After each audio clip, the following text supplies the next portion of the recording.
other astronomers either say there was a primordial explosion, an enormous bang millions of years ago, billions of years ago, which flung all the galaxies into space. Well, let's take that just for the sake of argument and say that was the way it happened. It's like you took a bottle of ink and you threw it at a wall. Smash, and all that ink spreads.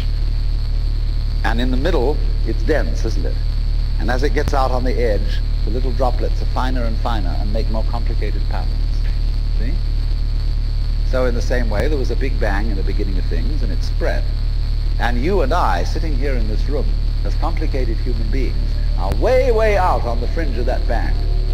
We're the complicated little patterns on the end of it. Very interesting. But so we define ourselves as being only that. If you think that you are only inside your skin, you define yourself as one very complicated little curlicue, way out on the edge of that explosion, way out in space and way out in time. Billions of years ago, you were a big bang. Now you're a complicated human being. And then we cut ourselves off, like this, and don't feel that we are still the Big Bang. But you are. Depends how you define yourself. You are actually, if this is the way things started, if there was a Big Bang in the beginning, you're not something that is a result of the Big Bang on the end of the process. You are still the process. You are the Big Bang, the original force of the universe coming on as whoever you are. See, when I meet you, I see not just what you define yourself as, Mr. So-and-so, Miss So-and-so, Mrs. So-and-so. I see every one of you as the primordial energy of the universe coming on at me in this particular way. I know I'm that too. But we've learned to define ourselves as separate from it, separate from it, separate from it, separate from it, separate from it, separate from it, separate from it, separate from it, separate from it,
from scratch, but both at home and abroad an army was growing.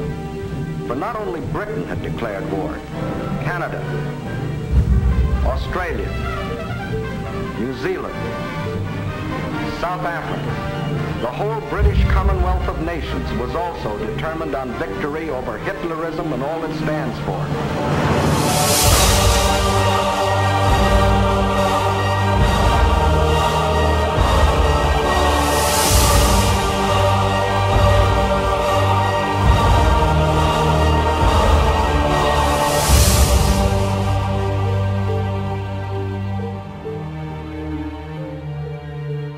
World conquest was impossible without running smack up against the rock called Britain.